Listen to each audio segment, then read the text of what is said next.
अविनाश और ईशा हो चुके हैं विवियन के खिलाफ। ईशा कुछ ज़्यादा ही रिएक्ट कर रही है रो रो के कि इस इंसान के लिए हम खेले, हम 3 खेले इस इंसान के लिए और ये इंसान जो है जाके वहाँ पर अपॉलॉजी मांगेगा। और तो और भाई जो अविनाश मिश्रा हैं वो तो यही बात बोलने लगे कि महान बनना है ना, महान बनना है कि हम कलर्स के लाडले हैं, हमने 10 साल काम किया है, हमने 15 साल काम किया है, हम महान हैं, हम महानता की मूरत हैं। ये सब चीज़ें जो है बोलने लग गए अविनाश। ईशा का तो कहना ये है कि मैं अब इस इंसान के साथ और नहीं हूँ, यानी कि विविन डिसैना के साथ नहीं हूँ। और तो और जो है इस चीज़ में हामी में हाँ भरते हुए रज्जत दलाल भी नजर आए। रज्जत दलाल का कहना ये है कि हाँ भाई सही है, उसने जो भी किया है वो गलत किया है। अब हुआ क्या है मैटर, विविन डिसैना जो है चुम के पास गए, चुम के पास जो है माफ़ी मांग रहे, अपॉलॉजी ले रहे हैं, टिकट टू फिनाले उसको दे दिया है, टिकट टू फिनाले उसको दे दिया है। जिन सब चीज़ों के बाद जो है ईशा का कुछ ज़्यादा ही रिएक्शन आया है और ईशा का ऐसी वर्डिंग देख के जो है बोलते हैं ना कि पेट्रोल को बस एक चिंगारी की ही ज़रूरत होती है। तो वो चिंगारी जो है अब ईशा ने अविनाश में लगाई और अविनाश जो है वो आग के जैसा भड़क गया।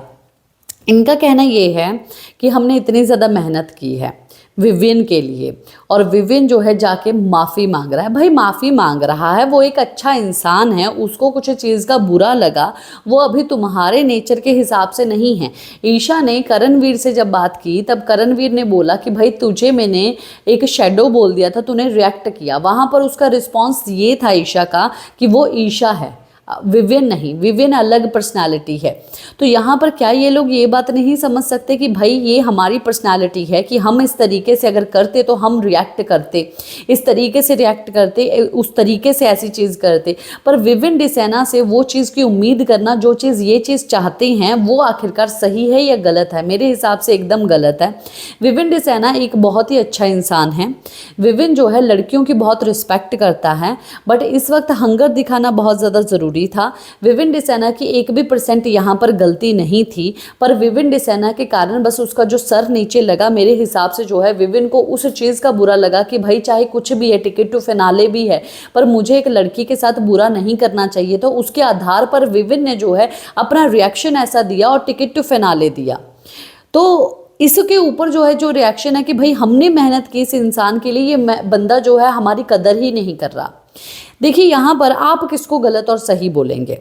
मैं बोलूँगी कि भाई ये अविनाश और ईशा बहुत ही ज़्यादा रिएक्ट कर रहे हैं, पहले से ही भरे पड़े हैं कि सब चीज़ें फेवर जो है वो विविन की तरफ ही जा रहा है, हमारी तरफ नहीं जा रहा, हम लोग मोहरे बन रहे हैं। तो वो रिएक्ट जो है वो इनका था तो इस तरीके से फूटा। पर ये लोग गलत नहीं हैं, इनका जो रिएक्शन आया है ना, ये लोग गलत नहीं हैं, विविन डिसैना भी गलत नहीं है। यानी कि कुछ ऐसी चीज़ें होती हैं, कुछ ऐसी सिचुएशंस आती हैं जहाँ पर दोनों लोग सही होते हैं। और ऐसी सिचुएशंस की उदाहरण अगर मैं दूँ तो बिग बॉस 13 है।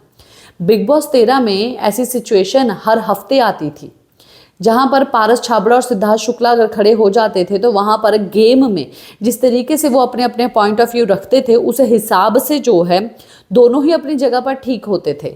पर एक जो लूप होल है वो ढूंढना पड़ता था इवन जनता को और तो और बिग बॉस को, कि जिसके आधार पर जो है डिसीजन दिया जा पाए। और उसके आधार पर डिसीजन दिया जाता था सिर्फ और सिर्फ एक लूप होल की वजह से। अब आपका इसके ऊपर क्या रिएक्शन है? एक प्रोमो आया है जिसके आधार पर मैंने ये गॉसिप की है, आप अभी बताइए। इसी के साथ मैं लेती हूँ इजाज़त, नमस्कार।